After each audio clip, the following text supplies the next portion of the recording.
Hello' friends, কেনে আছে আপোনালোকে? আজি আহিছোঁ ভাপা কণীৰৰ ৰেচিপি এটা লৈ হেনে আপোনালোকৰ ওচৰলৈ।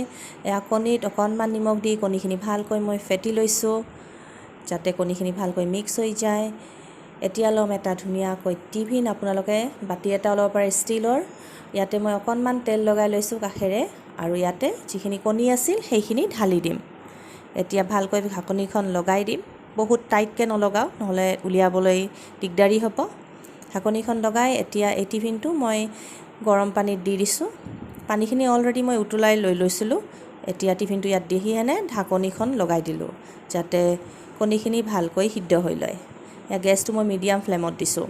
এতিয়া আমি চাম 15 মিনিট পিছত কণী হৈছেনে নাই। ঢাকনিখন গুচাই ল'লোঁ।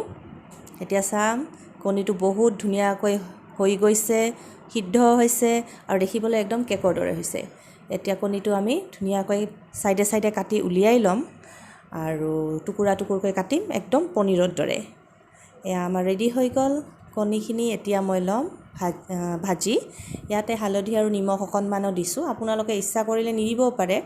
এতিয়া ভালকৈ তেলত এইখিনি ভাজি ল'ব লাগিব।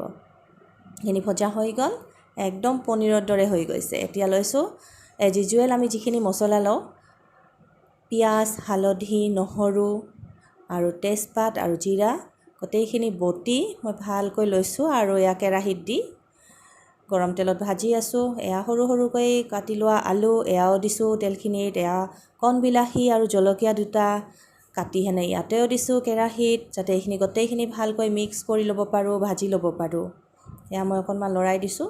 গেছটো বেছি দিয়া নাই, মিডিয়াম ফ্লেমতে থৈ দিছোঁ।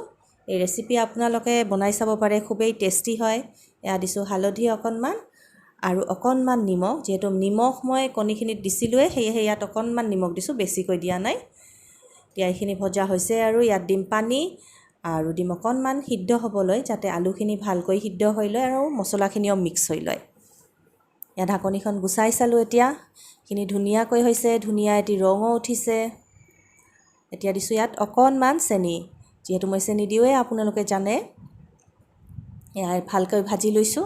ইয়াতে দিছোঁ অকণমান পানী।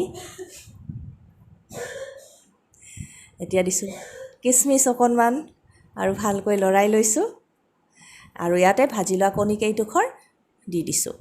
এয়া আমাৰ ভাপা কণী ৰেডি হ'লে, ভাপতীয়া কণী বুলিও আপুনি ক'ব পাৰে।